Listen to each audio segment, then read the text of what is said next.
Vamos para a palavra do Senhor. O tema da palavra de hoje é lições da história de Lázaro. Então, abra sua Bíblia aí, em João, Evangelho de João. Fica aí o quarto evangelho em Mateus, Marcos, Lucas, João. Então, você vai lá, começo do Novo Testamento, vai no primeiro livro, segundo, terceiro, o quarto livro é o Evangelho de João. Nesse Evangelho de João, você conta lá, vai até o capítulo 1, 2, 3, vai até o 11, para nós estarmos meditando nessa palavra de hoje, ok? Não feche a sua Bíblia, porque eu não vou fazer uma leitura corrida e depois voltar. Eu vou emendar direto. Então, capítulo número 11 de João, Evangelho de João, diz assim o versículo de número 1, versículo 1 do capítulo 11. Estava, porém, enfermo um certo Lázaro de Betânia, aldeia de Maria e de sua irmã Marta, ok? Aldeia de Maria e de sua irmã Marta. E Maria era aquela que tinha ungido o Senhor com um unguento e lhe tinha enxugado os pés com os seus cabelos, cujo irmão Lázaro estava enfermo.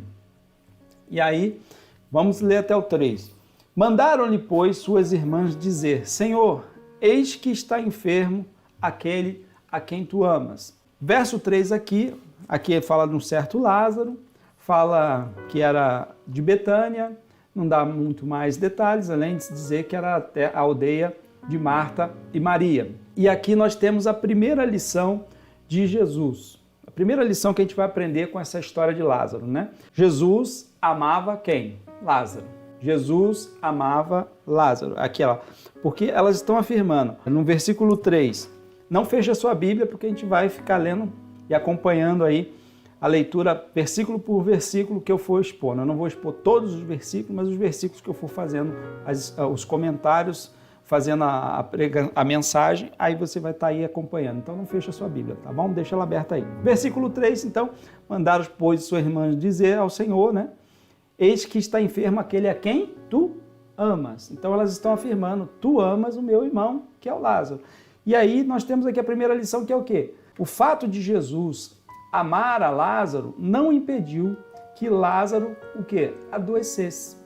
E aqui eu quero corrigir um pensamento equivocado. Muitas pessoas, elas acham que porque acreditam em Deus, porque elas vão à igreja, ou que elas se sentem amadas por Deus, que elas não passarão por momentos difíceis. E aqui, nesse texto, está uma prova bíblica do contrário, certo? Ou seja, a dificuldade que você passa não quer dizer que Deus não te ama. A verdade é essa. As provações, as lutas que você passa, as adversidades que vêm sobre mim, sobre você, sobre todos, qualquer um, ser humano, não quer dizer que Deus não nos ame ou que Ele tenha nos abandonado, que muitas vezes é o que a pessoa acaba imaginando, né? Então, faz parte da vida, ou seja, volto a te lembrar que o lugar que Deus promete não haver mais dor nem sofrimento não é na terra, é na eternidade. Eu volto a lembrar disso, eu já falei isso várias vezes em mensagem e eu volto a lembrar aqui. O lugar que Deus promete uma vida sem sofrimento, sem dor, sem lágrima, é na eternidade, não é aqui na terra. Então, o versículo 4, vamos continuar caminhando. E Jesus, ouvindo isto, disse: esta enfermidade não é para a morte, mas para a glória de Deus, para que o Filho de Deus seja glorificado por ela. Vamos lá. Aqui eu vou tocar em algo sensível para algumas pessoas. Antes que alguém me acuse de incredulidade, eu quero afirmar, eu creio em milagres e creio na manifestação dos dons espirituais mesmo, porque eu não tenho como negar, porque eu tenho dom espiritual. Eu tenho dom espiritual que se manifesta, não importa aqui dizer qual, mas eu tenho uma manifestação desses dons. Então eu não tenho como negar algo que eu tenho uma experiência. Então, vamos lá. Então, para não me acusarem de incrédulo, né? Ou de duvidar. Mas nós temos aqui que tratar um certo problema. Talvez esteja até alguém aqui me ouvindo essa palavra e não sabe nem por que veio parar na frente da tela e está assistindo essa mensagem. Eu creio que seja até para Deus curar o teu coração, curar a sua fé, restaurar a sua alma que foi enfermada por uma situação que eu vou apresentar agora, que infelizmente ocorre muito no meio cristão. Talvez você seja uma dessas inúmeras pessoas que tenha recebido uma revelação de um profeta ou de uma profetisa, né, dizendo que seu ente querido, ele não iria falecer, e citou exatamente essas palavras de Jesus. Esta enfermidade não é para a morte, mas é para a glória de Deus. Mas seu ente querido, ele veio a falecer do mesmo jeito, mesmo Deus, né, tendo dito que não aconteceria. E por causa disso, você se revoltou contra Deus, você se revoltou aí contra a igreja e saiu da comunhão por causa dessas revelações, certo? Revelações. Eu não estou aqui para varrer nada para debaixo do tapete. Não estou nada aqui para varrer, estou aqui para ensinar a verdade baseada na palavra, de acordo com a Bíblia. Gostando ou não, é o que eu tenho, é o meu papel e é meu compromisso e a minha responsabilidade é com o Senhor primeiramente e depois com vocês. Então eu tenho que prestar essa conta, vou ter que prestar contas a Ele daquilo que eu prego e daquilo que eu ensino. Então o meu temor é maior em agradar a Deus do que aos ouvidos de quem quer que seja. Então uma coisa que precisamos separar aqui muito bem, uma coisa é o que Deus diz, e outra coisa é que os homens dizem. Uma coisa é o que Deus diz e outra coisa é o que os homens dizem. Quem te disse foi Deus ou foi o homem? Quem fez a promessa? Quem trouxe a revelação? Foi Deus ou foi um homem? Quem falou para Maria? Foi Deus. Quem revelou essa palavra foi o próprio Deus, Jesus, que disse que a enfermidade não era para a morte. Vamos ver como é que Jesus sai dessa. Ele disse que a enfermidade não era para a morte, certo? Vamos ver. Então, eu confesso, na minha experiência, e não foi uma, duas, três, infelizmente, nem 4, nem 5 vezes, em que eu ouvi um falso profeta, uma falsa profetisa, dizendo para alguma pessoa que estava com um ente querido, enfermo, numa cama, ou tinha se acidentado, em estado grave lá, com diagnóstico médico já, de desengano, e a pessoa levantar e dizer em nome do Senhor, olha o perigo, em nome do Senhor, que aquela enfermidade não era para a morte. Irmãos, você que me assiste, você que me ouve, em nenhum dos casos, absolutamente 100% dos casos, as pessoas que eles disseram que a enfermidade não era para a morte, a pessoa morreu. Morreu do problema que tinha, com a enfermidade que tinha. Nenhum dos casos, em absolutamente nenhum dos casos em que eu estava presente, em que eu ouvi, o resultado foi diferente. As pessoas morreram. As pessoas faleceram. Certo? E o que você está me dizendo, pastor? Que eu não tenho que crer na palavra de Deus? Eu não disse isso. Creia sempre na palavra de Deus. O que você não pode é crer em promessas de homens que usam a palavra de Deus sem Deus ter mandado para prometer aquilo que Deus não se comprometeu a fazer. Essa é a diferença. Então, quando Deus promete, Ele é fiel, justo e não falha para cumprir. Agora, quando é homem prometendo em nome dele, aí é outra história. Certo? Aí é outra história. Aí vai dar o resultado que provavelmente vai ser contrário, porque Deus não tem compromisso com aquilo que Ele não prometeu. Certo? Então, mesmo que essas pessoas tenham dito isso com a boa intenção de confortar uma pessoa em aflição, em dor, isso não é honesto, não é cristão para com aquela pessoa que está passando, porque o tiro sai pela culatra. A decepção para a pessoa que recebeu uma palavra de alívio, crendo, confiando de que Deus fará algo pela pessoa querida, é pior do que se ela tivesse não falado nada. É melhor calar a boca, não falar nada, do que prometer aquilo que Deus não prometeu. Você está me entendendo? A gravidade? Então, é preciso ter essa diferenciação. Uma coisa é o que Deus fala e outra coisa é o que os homens falam. Os homens falam, como diz Romanos 3,4, né? Seja sempre Deus verdadeiro e todo homem mentiroso. Romanos 3,4, se você quiser, confere lá. Seja sempre Deus verdadeiro e todo homem mentiroso. Então, o que essa pessoa que ouviu o profeta, a profetisa falando que não era para a morte, foi homem. Foi um homem, infelizmente, um homem mentindo em nome de Deus, uma mulher mentindo em nome de Deus e não Deus falando. Porque se Deus tivesse falado, ia acontecer conforme ele falou. Amém? Você entendeu o problema? Aqui a questão? Então, quem leva a fama de não ter cumprido a palavra não é o falso profeta, é Deus que fica com a conta.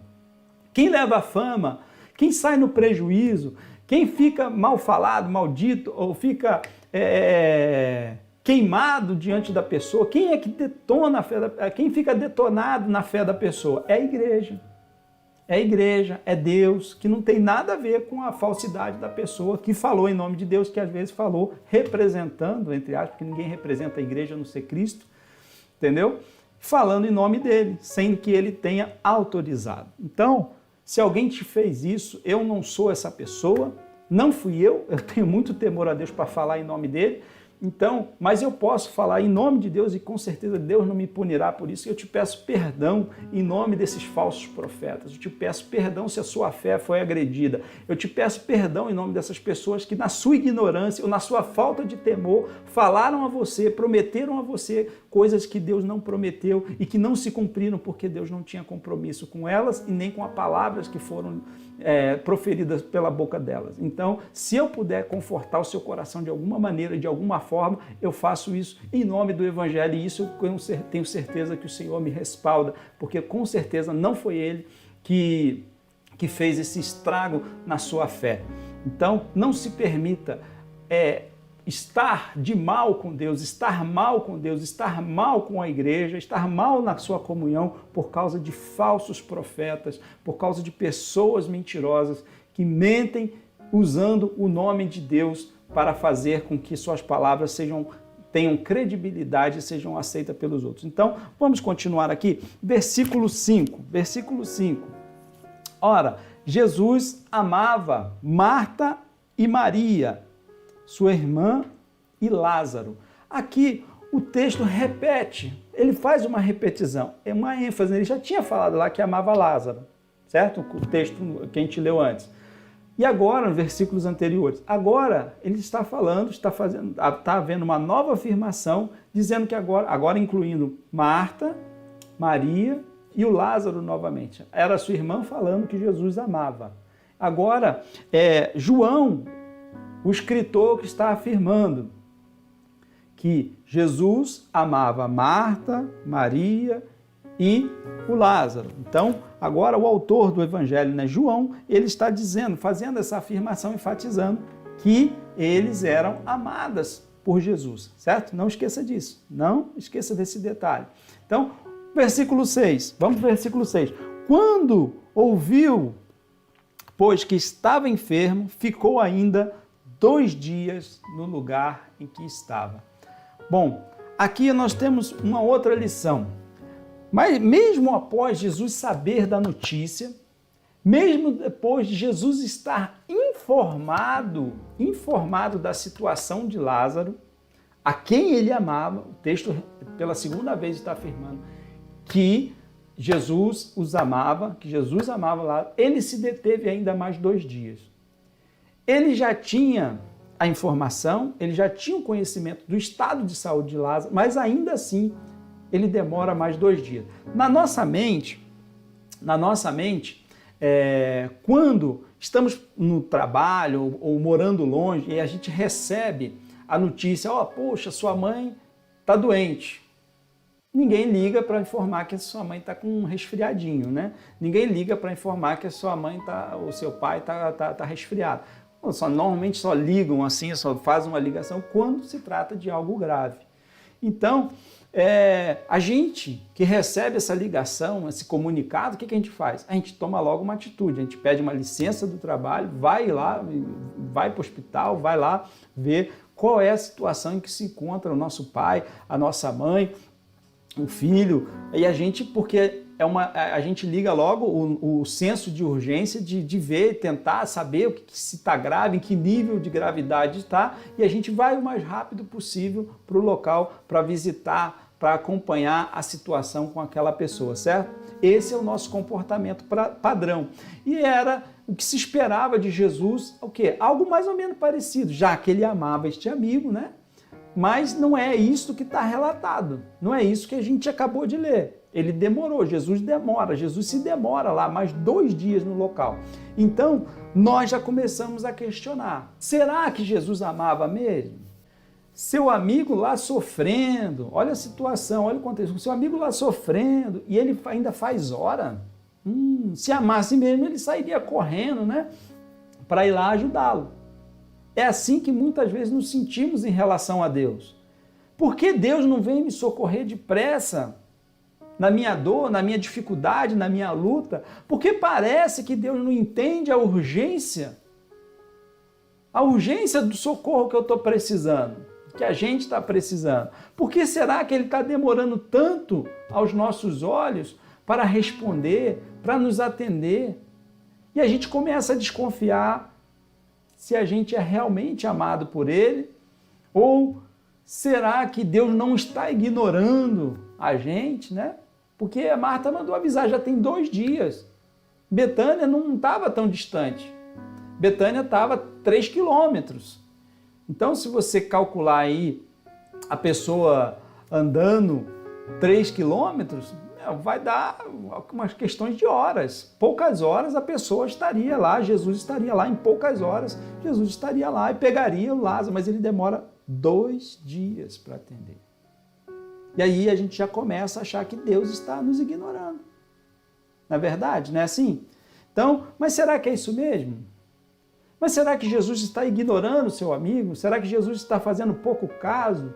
Será que Jesus está fazendo pouco caso da tua história? Será que Jesus está fazendo pouco caso da tua situação? Será que Jesus está fazendo pouco caso da tua dor, do teu sofrimento, daquilo que você tem pedido? Será que é assim que a gente tem que ler? Vamos continuar então no texto para a gente acompanhar. A gente vai ler aqui, eu só vou parar lá no 11. Nós estamos no 6, né? No 6, 7. Então vamos lá. 7. Então depois disso, disse aos seus discípulos, vamos outra vez para a Judéia. Disseram-lhe os discípulos, Rabi, que quer dizer mestre, né? Ainda agora os judeus procuravam apedrejar-te e tornas para lá? Jesus respondeu, não há 12 horas no dia, se alguém andar de noite, não tropeça, porque vê a luz deste mundo. Mas se andar de noite, tropeça, porque não há luz nele. Então, aí o versículo 11, assim falou, vou ler até o 14, assim falou e depois disso disse-lhes, Lázaro, nosso amigo, dorme, mas vou despertá-lo do sono. Disseram, pois, os seus discípulos, Senhor, se dorme, estará salvo. Se dorme, estará salvo. Mas Jesus lhe dizia isto da sua morte. Eles, porém, cuidavam que falava do sono, do repouso do sono. Então, pois, Jesus disse-lhe claramente, Lázaro está morto. Lázaro está morto. Jesus usa de um eufemismo, né? Jesus usa aquela linguagem para amenizar uma palavra dura, uma notícia dura, né? Que seria o quê? Você está ali, uma pessoa da sua família falece, né? Você não chega assim, fulano morreu. Você não fala isso, você não faz assim. Você fala, fulano foi descansar. Fulano está descansando, fulano está repousando. Você usa de um eufemismo para comunicar aquilo. É o que Jesus está falando. Lázaro está dormindo. Mas os discípulos entenderam literalmente, achando que Lázaro estava descansando.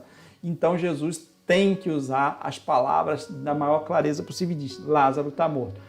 E aí a gente vê aqui outra lição. O fato de Jesus permitir que o amigo morresse não era ausência de amor. Assim para nós, quando uma pessoa que amamos falece, não é que Deus não amava, ou que Ele não nos amou a ponto de não salvar as pessoas que nós amamos. Imagine se Deus não permitisse que morressem todas as pessoas que a gente pedisse para ele para não morrer. Já parou para pensar nisso? Se toda vez que alguém nosso, que a gente ama, tivesse prestes a morrer, a gente fala, Deus, salva minha mãe, salva meu filho, salva minha esposa, salva... E Deus salvasse, não ia morrer ninguém. Não é essa a lógica? Se Deus fizesse tudo aquilo que a gente atende, atendesse a todas essas orações, ninguém morreria, ninguém ficaria enfermo, toda hora alguém seria curado.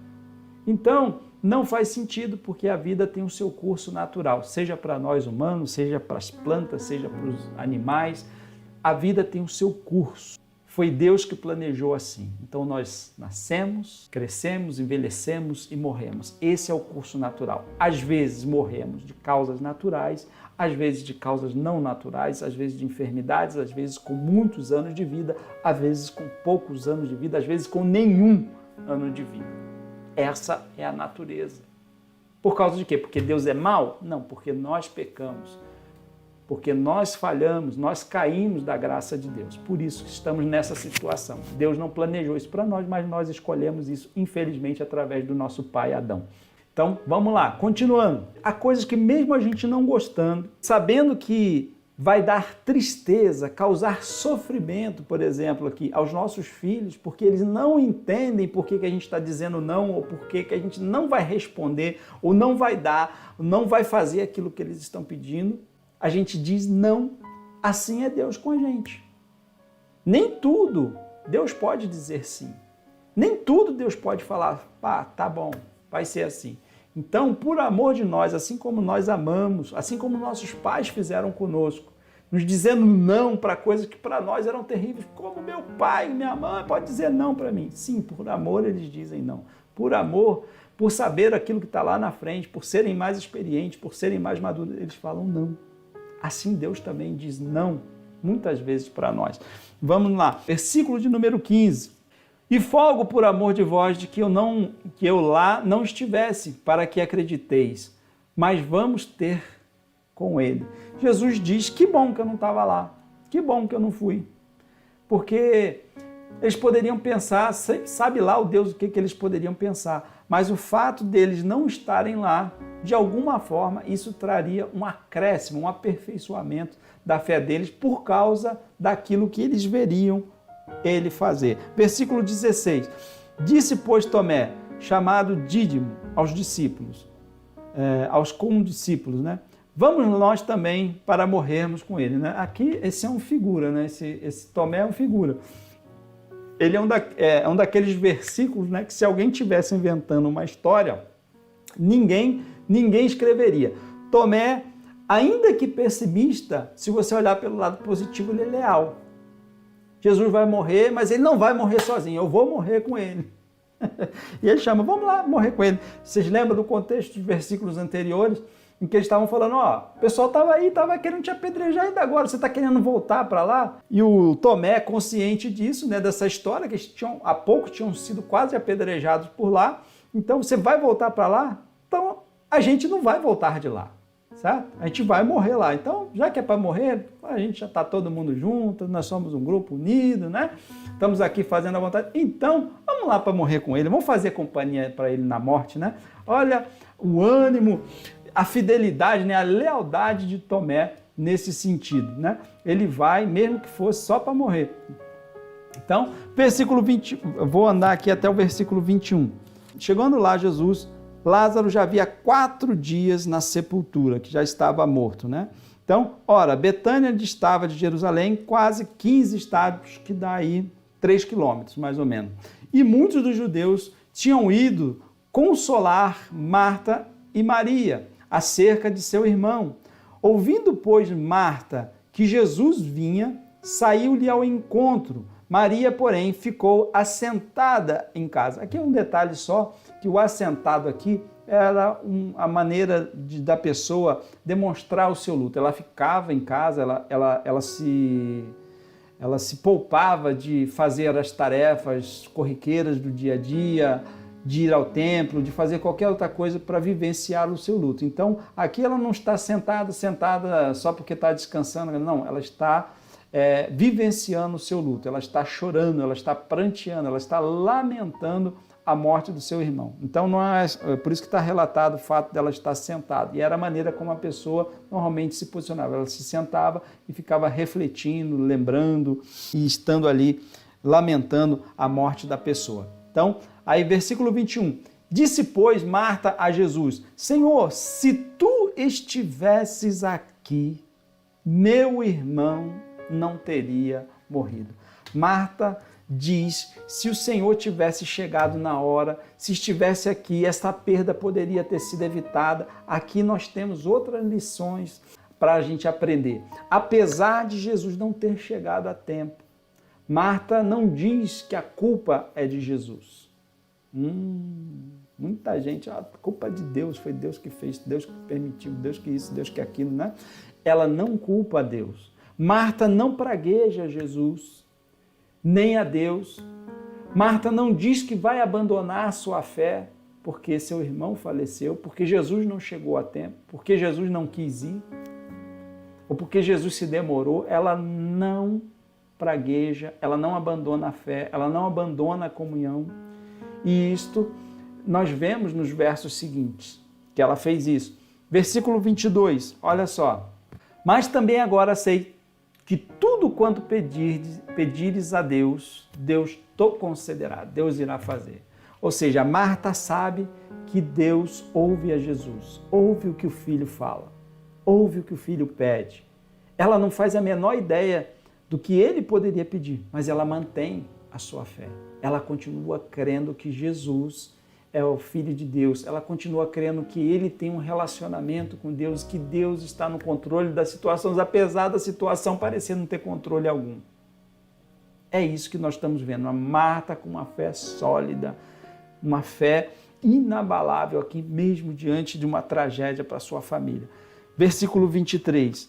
Disse-lhe Jesus, teu irmão há de ressuscitar. Ou seja, teu irmão ressuscitará. Jesus responde para ela, teu irmão há de ressuscitar.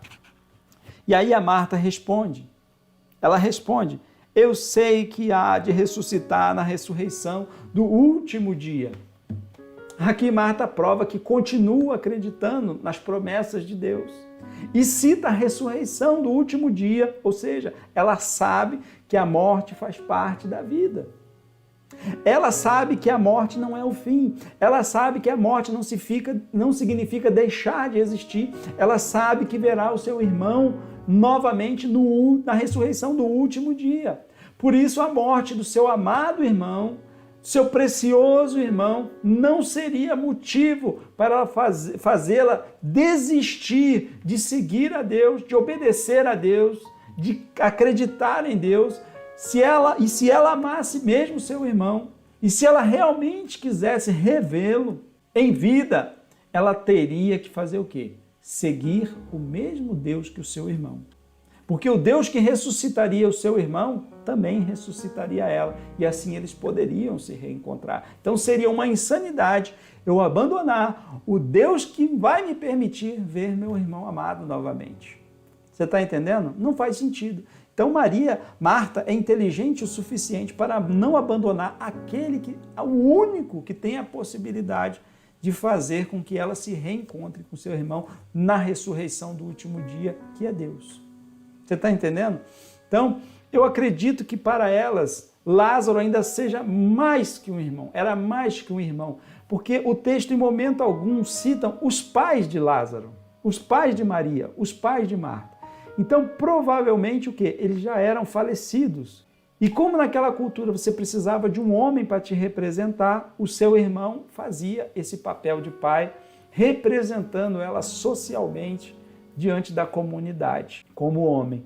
Então, muito mais do que ter simplesmente um irmão, elas tinham necessidade de ter um irmão para fazer isso por elas. Então, era o irmão amado, mas era a referência, era o passaporte de dignidade para elas na cultura daquela época. Vamos continuar andando aqui. Versículo de número 25. Disse-lhe Jesus, eu sou a ressurreição e a vida. Quem crer em mim, ainda que esteja morto, viverá. Jesus faz aqui a grande declaração dessa história. A grande declaração dessa história de Lázaro. Marta, Marta, você não está entendendo, Marta. Eu sou a ressurreição. Não tem esse negócio de último dia. Eu sou a ressurreição. Marta, você não está entendendo, Marta. Eu sou a vida, Marta.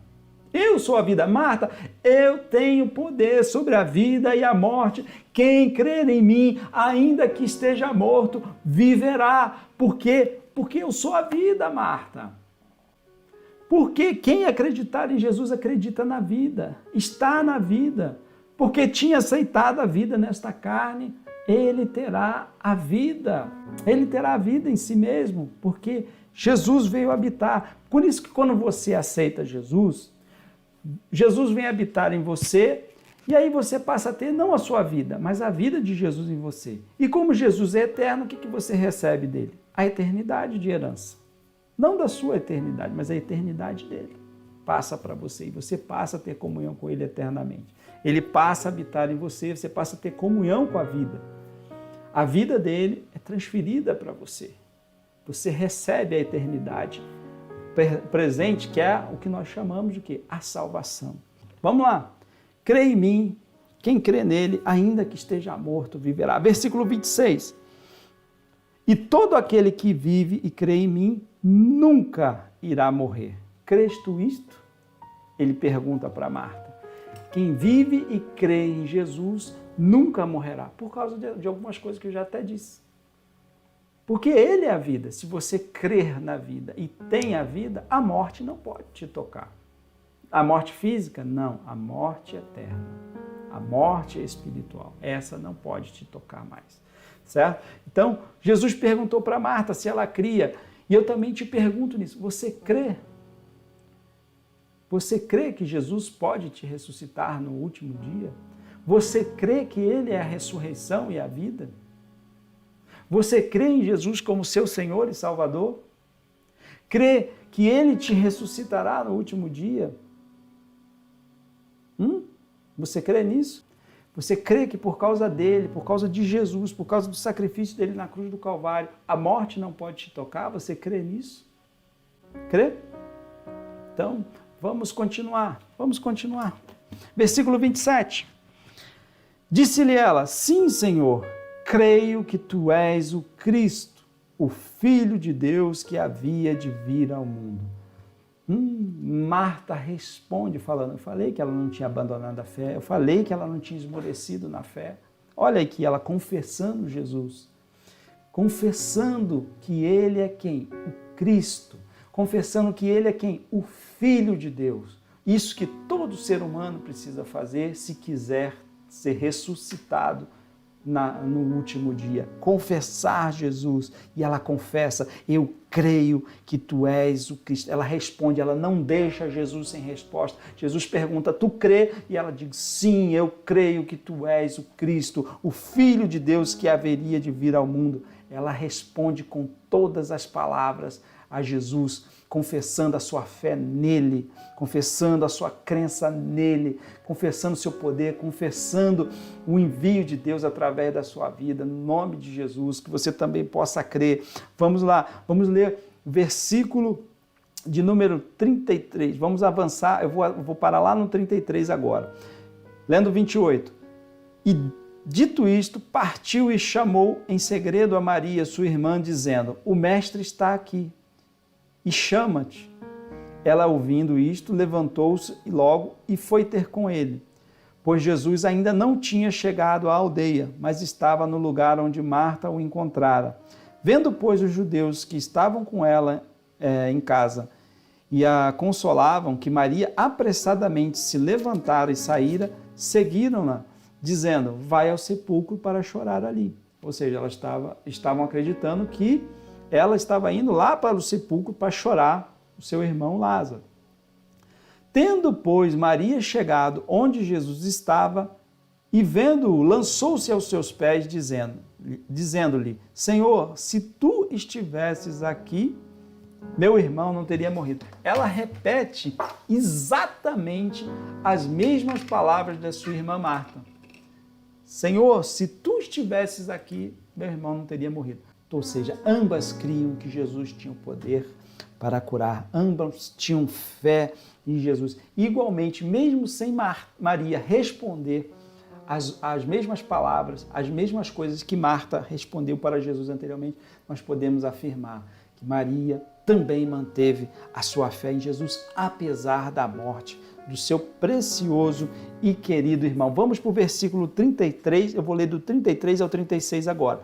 Jesus, pois, quando a viu chorar, e também chorando os judeus que com ela vinham, moveu-se muito em espírito e perturbou-se, e disse: onde o puseste? Disseram-lhe: Senhor, vem e vê. Jesus chorou. Disseram-lhe, pois, os judeus: vede como o amava. Aqui, novamente, a gente vê o texto afirmando que Jesus amava a Lázaro. É a terceira vez que o texto afirma que há um relato de alguém dizendo, de alguém percebendo, de alguém notando que Jesus amava a Lázaro. Jesus não era de pedra, Jesus não era frio, Jesus não era indiferente, Jesus sofreu com eles. Jesus chorou pela perda do seu amigo. Jesus sabe o que é sofrimento e a perda de uma pessoa amada. Ele sabe na pele, ele sabe na carne o que é o sofrimento de uma perda. Então ele te entende, meu querido.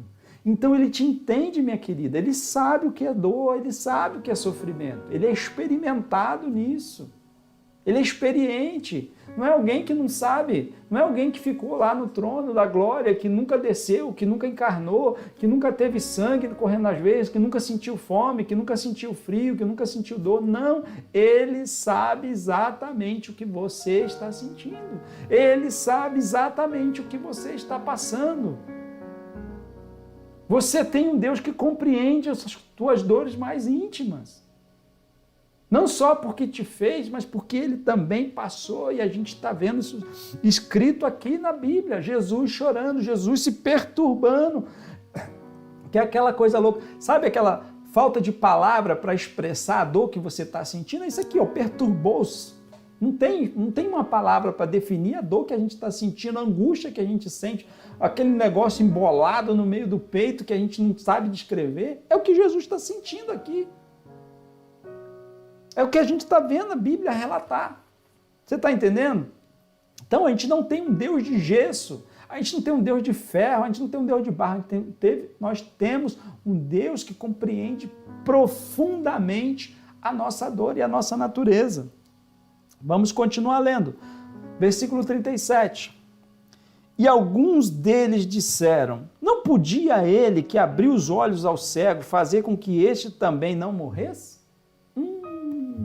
Sempre há aqueles e sempre vai haver aqueles que não entendem e que questionam onde Deus está, cadê Deus nessa hora? Eu vou lembrar para você, em lugar nenhum das Escrituras, lugar nenhum, Deus promete livramento de tudo nessa vida. Paz o tempo todo, saúde o tempo todo, uma vida perfeita aqui nessa terra. Em lugar nenhum Deus promete isso. Lugar nenhum. A promessa, bênção aqui é sempre condicional. Obedeceu, você vai ter uma certa graça. Não obedeceu, o pau come. É sempre assim. É sempre assim que funciona. Então, não tem promessa de vida fácil aqui. Não existe. De onde as pessoas tiram que Deus tem a obrigação de atender o que nós queremos?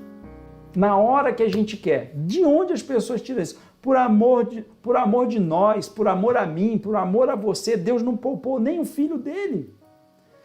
Jesus também orou. Jesus também orou pedindo no Monte das Oliveiras lá, naquele momento, antes da crucificação ali: Pai, se for possível, passa de mim esse cálice. Qual foi a resposta de Deus? Deus não atendeu a oração do filho. Foi não. A resposta foi não. Porque ele foi parar na cruz. Mas Jesus disse uma coisa: seja feita a tua vontade. O problema é que a gente não está disposto a querer a vontade de Deus. A gente quer sempre a nossa vontade. Mas Jesus também não foi atendido na sua oração. E você é melhor do que o Filho de Deus? Eu sou melhor do que o Filho de Deus para fazer com que eu obrigue a ele a me atender, a te atender? Faz sentido na sua cabeça isso? Não faz, né, gente? Mas tem muita gente que insiste numa fé infantil, querendo colocar Deus contra a parede para que ele seja meio que obrigado, forçado a fazer aquilo que é a minha vontade, aquilo que eu quero. Porque eu acho que ele é Deus e ele tem a obrigação, porque ele me criou de fazer aquilo. Ele não fez nem com o filho dele.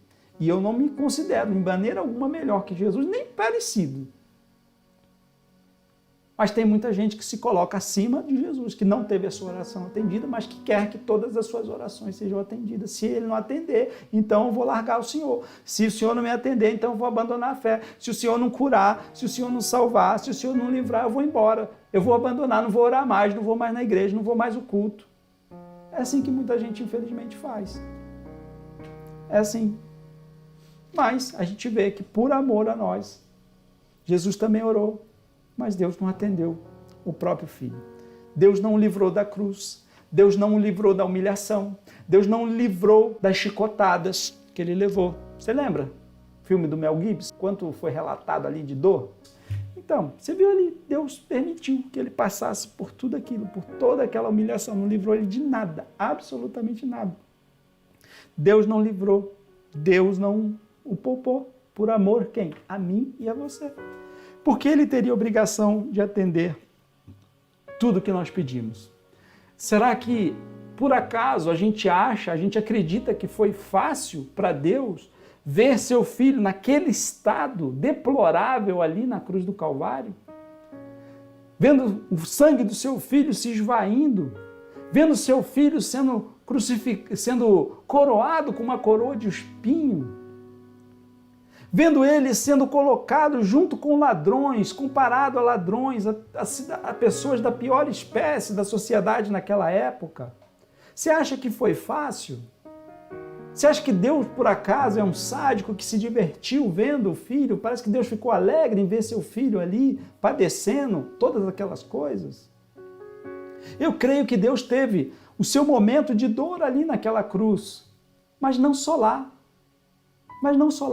Quando cada criatura que ele fez se recusa a servi-lo, rejeita o amor, rejeita o sacrifício de Jesus na cruz do Calvário, essas pessoas desprezam o que Deus fez por elas. Desprezam esse amor e assim elas mesmas se colocam, através da sua própria escolha, no inferno. O que Deus não se diverte, o que Deus não se alegra. Porque Deus não tem prazer na morte do ímpio. Porque Ele sabe o que espera, a condenação, o sofrimento que espera. Porque lá é onde Jesus diz, haverá pranto e ranger de dente. Vai ser um negócio terrível. Lago de fogo não é divertido. Então, vamos continuar. Ainda há pessoas que mesmo sabendo, mesmo tendo visto o filme, mesmo tendo ouvido mensagem, elas ainda ficam na dúvida. Será que Deus me ama? Se não amasse, querido, se não amasse, queridona, Deus não teria feito o que Ele fez com o seu próprio filho. Deus não fez isso por exibicionismo, Deus fez isso por amor. Versículo 39. Versículo 38, depois eu vou para o 39.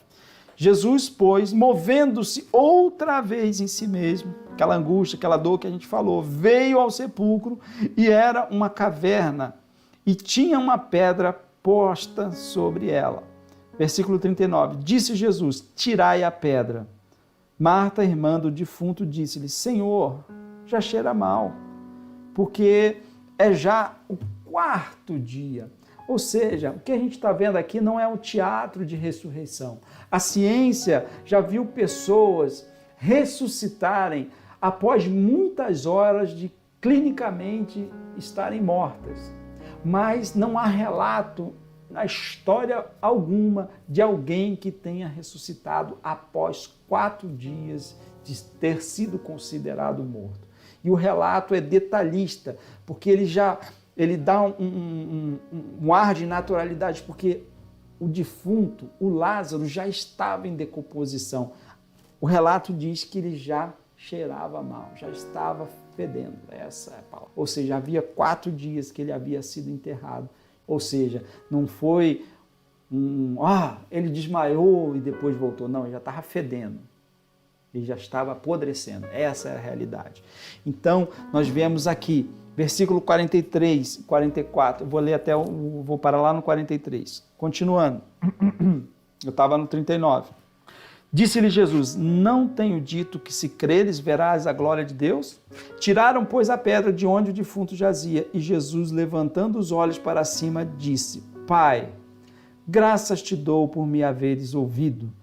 Eu bem sei que sempre me ouves, mas eu disse isto por causa da multidão que está em redor, para que creiam que tu me enviaste. E tendo dito isto, versículo 43, clamou com grande voz: Lázaro, sai para fora.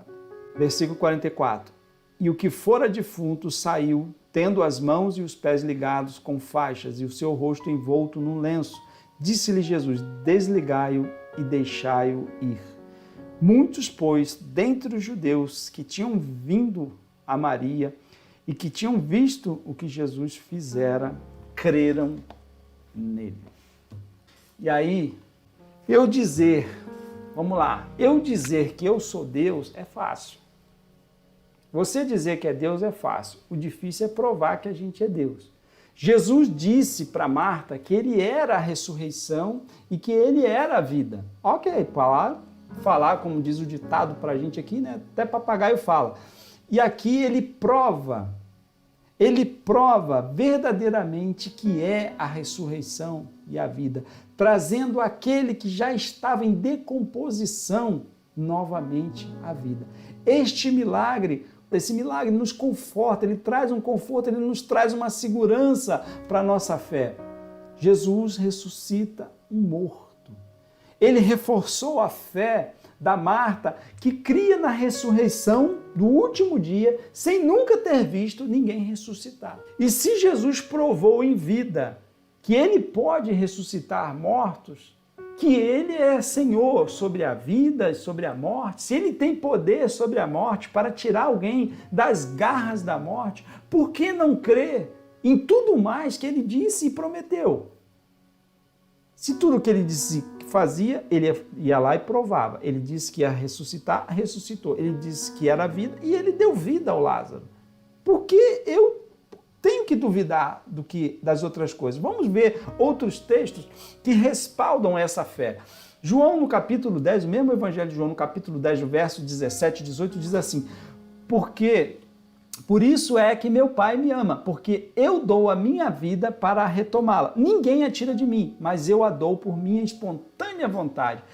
Tenho autoridade para dá-la e para retomá-la. Jesus deu a sua vida por amor de nós na cruz do Calvário e depois a retomou.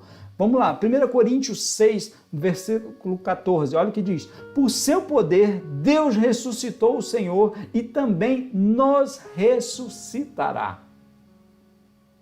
Olha, ele prometeu que iria ressuscitar Lázaro, ressuscitou. Aqui nós temos, por seu poder, Deus revelando a Paulo o que iria fazer. Deus ressuscitou o Senhor e também o quê? Nos ressuscitará.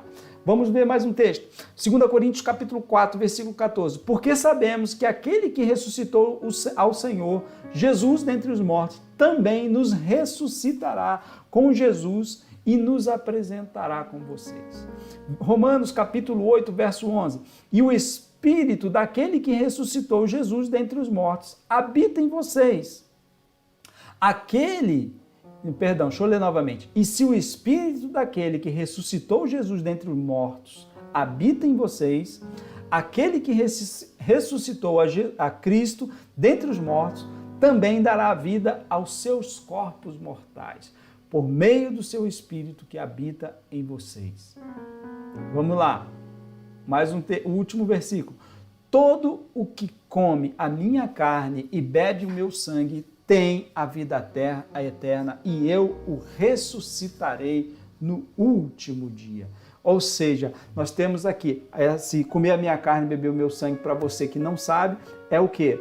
É aquele momento, o simbolismo da ceia, onde nós comemos do pão que simboliza a carne, o corpo, e o sangue, que é representado pelo... Ou seja, o que Jesus está falando? Aquele que tem comunhão comigo, eu o ressuscitarei no último dia. Eu o ressuscitarei no último dia. Ou seja, se você for lembrar também, eu me lembro do texto de Apocalipse, que ao soar da última trombeta, os que estiverem mortos serão ressuscitados primeiro, depois os que estiverem vivos serão arrebatados. Então, nós temos promessas da ressurreição. Esse texto de Lázaro fala sobre várias coisas e, por último, ele fala do poder da ressurreição que há em Cristo Jesus, da fé. Por que Deus não se desespera com o nosso desespero? Por que Deus não fica afoito com a nossa aflição? Porque Deus sabe tudo o que vai acontecer. Deus sabe que as lágrimas se transformarão as lágrimas de dor, de sofrimento, se transformarão em lágrimas de gratidão. Deus sabia, Jesus sabia que aquelas lágrimas, que toda a angústia das irmãs de Lázaro se transformaria em lágrimas de gratidão, em lágrimas de louvor, que todo choro se transformaria em louvor e glória para Deus. Quando tudo fosse consumado, quando todos vissem o milagre da ressurreição, até aqueles que se opunham a Jesus creram por causa do milagre que foi feito. Então, meu querido, minha querida, eu não sei qual é a situação, qual é a sua dor, qual é a sua aflição, qual é a sua peleja, qual é a sua dificuldade que você tem enfrentado nesses dias, seja na sua casa, seja no seu trabalho, seja na sua saúde, seja a perda do ente querido. Eu quero te afirmar, baseado na palavra que nós meditamos hoje, que Deus continua te amando. Não é falta de amor, não é falta de cuidado. Deus continua te amando. E a Deus tem promessas de coisas maiores, mais elevadas. E o que são essas coisas? É a eternidade. O que Deus quer salvar é a sua alma. A sua principal preocupação não deve ser se você vai ter esse corpo melhorado, curado, sarado, se você vai conseguir pagar as contas todas no dia, mas sim em você saber que quando partir dessa vida para a eterna, você partirá com Ele. Siga o exemplo de Marta e Maria. Não deixe que a dor desse mundo, não deixe que a aflição desse mundo roube a sua fé em Deus. Não deixe que as lutas dessa vida roube a sua fé em Deus. Mas mantenha a integridade da sua fé no Senhor, apesar das circunstâncias. Nós não andamos por vista, nós andamos por fé, crendo que Deus nos ama. Ele já deu prova disso. Deus não precisa provar mais nada para mim e nem para você. Ele já provou quando sacrificou o Filho dele na cruz do Calvário. Então tenha a sua fé, tenha a sua confiança no Senhor. Não perca por causa das lutas, do aperto dos dias que vão acontecendo para a vida de todos. A Bíblia fala que no final dos tempos se multiplicaria a iniquidade, o amor esfriaria, mas vigie para que você não seja um destes. Vigie para que você não seja um destes. Persevera nas reuniões de fé, nas reuniões onde a palavra é compartilhada, na oração, para que você mantenha a sua fé firme. E se você estava afastado, se você foi uma dessas pessoas feridas por falsas promessas, por engodos de pessoas que prometem aquilo que Deus não prometeu, eu quero te convidar a se reconciliar com o Senhor nessa hora, a voltar para os caminhos do Senhor, a caminhar na sua presença, a restaurar a sua comunhão com aquele que nunca falhou com você, porque Deus não falha, Deus é perfeito. Ele pode não fazer as coisas do jeito que eu gosto, do jeito que você gosta, mas Ele continua sendo perfeito, Ele continua sendo bom, Ele continua sendo justo, Ele continua sendo verdadeiro e Ele continua sendo fiel. E você continua sendo amado, continua sendo amada e Ele continua entendendo e compreendendo a sua dor. Então volte agora com esse distanciamento, com isso, você sabe que só está fazendo mal, só está causando mais dor, não melhorou nada, só piorou porque agora você não tem aquela paz que você tinha, não tem mais aquela tranquilidade que você tinha. Volta agora para os caminhos do Senhor, para de andar na contramão, no caminho que leva à morte, no caminho que leva à destruição, à perturbação da tua vida, da tua casa, da tua família. Volte para os caminhos do Senhor. E se você que está ouvindo essa palavra nunca confessou Jesus, confesse Jesus agora. Faça como Maria, como Marta fez, ela declarou: eu creio que tu és Jesus, que tu és o Cristo, o Filho de Deus. Confesse Jesus, se arrependa dos seus pecados e comece a caminhar de acordo com a vontade e a palavra do Senhor nessa hora. E se você quiser e se sentir à vontade, se manifeste no chat dizendo: eu estou começando a caminhar na fé com Jesus hoje. Eu creio em Jesus. Escreva simplesmente: eu creio em Jesus. Eu creio que Jesus é o Cristo. Eu creio que Jesus é o Filho de Deus. Escreva para que nós saibamos que você está se posicionando, não comigo, não com a igreja que nós congregamos aqui, mas com a sua fé no Senhor, e que você também possa procurar uma igreja perto da sua casa para você ser orientada na palavra. Procure uma igreja que pregue o evangelho de verdade, que não faça falsas promessas para iludir a sua fé, para você ficar debaixo de uma fé de conto de fada, de engodo, mas de uma fé baseada na palavra do Senhor. Que Deus abençoe poderosa a sua mente, a sua vida, a sua casa, a sua família. Eu peço que o Senhor cubra de graça e de misericórdia todos aqueles que estão participando, que estão ouvindo essa palavra.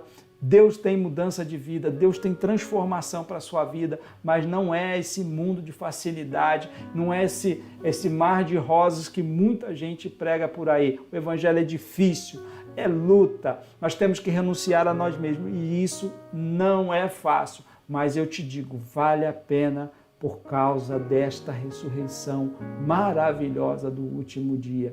Imagina você nunca mais ter dor, imagina você nunca mais sofrer, imagina você nunca mais temer a morte. É isso que Deus promete, é isso que Deus quer para você, é isso que Ele planeja para a sua vida, mas isso depende do seu posicionamento com Ele.